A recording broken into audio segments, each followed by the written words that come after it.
Firstly, your environment plays a big role in determining what is going to happen after you've engaged in tawbah. So if I've asked Allah for forgiveness from a certain sin, and nothing has changed in my environment, the chances of me falling back into that are probably greater, because I asked Allah to forgive me, but everything that led me to commit those sins is still around me. So together with asking Allah, small changes need to happen. Let's become regular with salah. Let's start becoming in the company of better people. Perhaps let's listen constantly to some talk that's motivating. Wallahi, it helps a lot, a lot. If you listen to something that motivates you, the Quranic recitation, the translation of the Quran, a good lecture, whatever else motivates you, it will help you so much.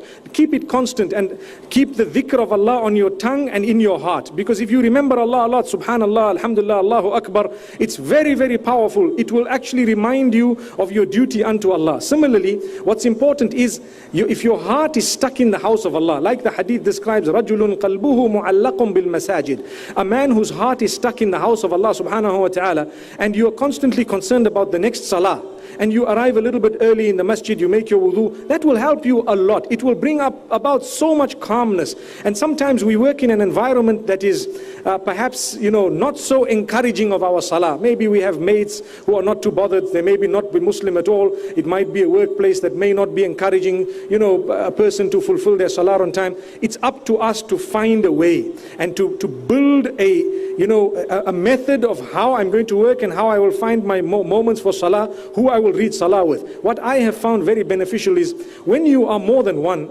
then you think similar, it's far easier for you to obey Allah subhanahu wa ta'ala. If we are moving two people, the minute the time for salah comes, you look at each other and you say, time for salah. It's done. When you're alone, sometimes you say, okay, let me find the next masjid, and then you're looking for it. Shaitan might come and make you delay, and something might happen. So it's important for us to establish a whole range of items that would inshallah progress. Like I've said, I've given just a few options. We ask Allah's forgiveness, and at the same time ensure your environment, your friends, whatever you listen to, your habits and so on, inshallah it can change. But there's one last point I want to say. You might find it strange, but it's reality. If your tawbah is making you motivated for 20 minutes, seek tawbah after 20 minutes again and get another 20.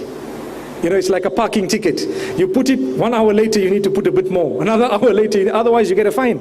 So before, like you say, and wallahi, I salute your courage to have said this thing open, but it happens to all of us that sometimes, you need a bit of a recharge of a battery. I spoke about it, giving the example of the phone, that the battery dies or it comes low. When it gets to 10%, it tells you to recharge. Same applies with us. When our that tawbah and the feeling we felt is driving a little bit low, that boost we need, plug it in again. Go to the masjid, meet a good man, meet someone, do something good, try and read a good book, motivation, the Quran, the recitation, something that motivates you. Keep it going. May Allah subhanahu wa ta'ala help us all, and may He make us from amongst those who can be motivated to do good. Wallahi, you are so correct. It's very difficult in this environment of materialism. Everything is about money, everything is about perfume, everything is about lovely things and flashy items, everything is about the latest and the latest, in such a way that we forget to turn to Allah.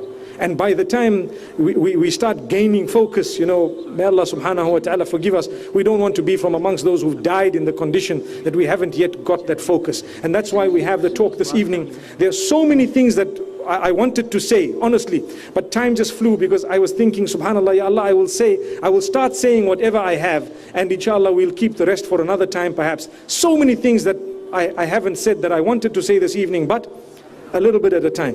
Jazakallah khair, my brother.